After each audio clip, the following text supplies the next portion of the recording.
Shukran sana mtazamaji kwa kuendelea kuwa nasi. Serikali ya kaunti ya Bungoma inamulikwa kwa kushindwa kuwasilisha makato ya kisheria na kulipa posho na pensheni kwa wafanyakazi. Gavana wa kaunti ya Bungoma Kenneth Lusaka alikabiliwa na wakati mgumu kuwashawishi maseneta kwa nini wafanyakazi wa kaunti waliohudumu chini ya mtangulizi wake hawakupokea pesa zao miaka mitatu baadaye. Kamati ya hesabu za umma ya bunge la seneti pia iliwasihi wasimamizi wa kaunti kuweka kipaumbele malipo ya bili zinazosubiri kulipwa ambazo zinafikia shilingi bilioni 2.6.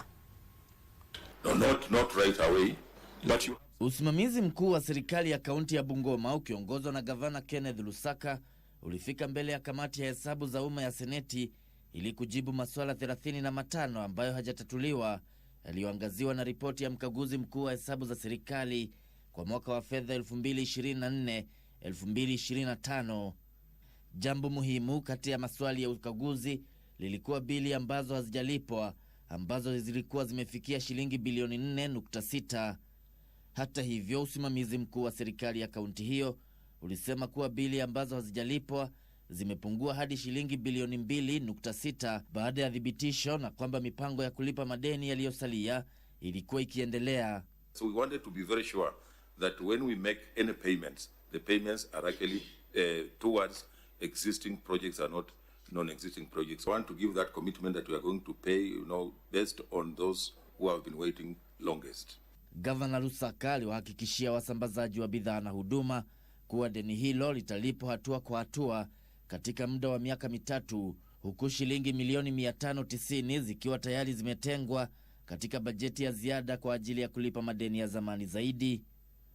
Maseneta pia walihoji hatua ya kutowasilisha kwa makato ya kisheria kwa wafanyikazi wake na hivyo kuchelewesha utoaji wa pensheni na pesa za kiinua mgongo kwa walengwa.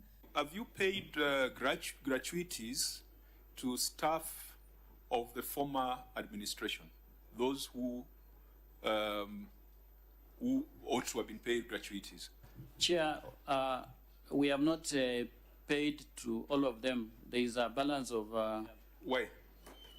Because gratuity, the assumption is, as you process an employee's salary, there is an element that is supposed to go to an account, just like deposits and retentions, in the ideal case, so that when an employee exits service, they should not come begging.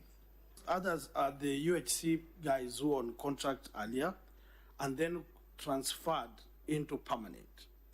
They're asking, and you remember the UHC matter at the Senate, they are keeping asking, where is their gratuity? So this matter spans as far as 2014.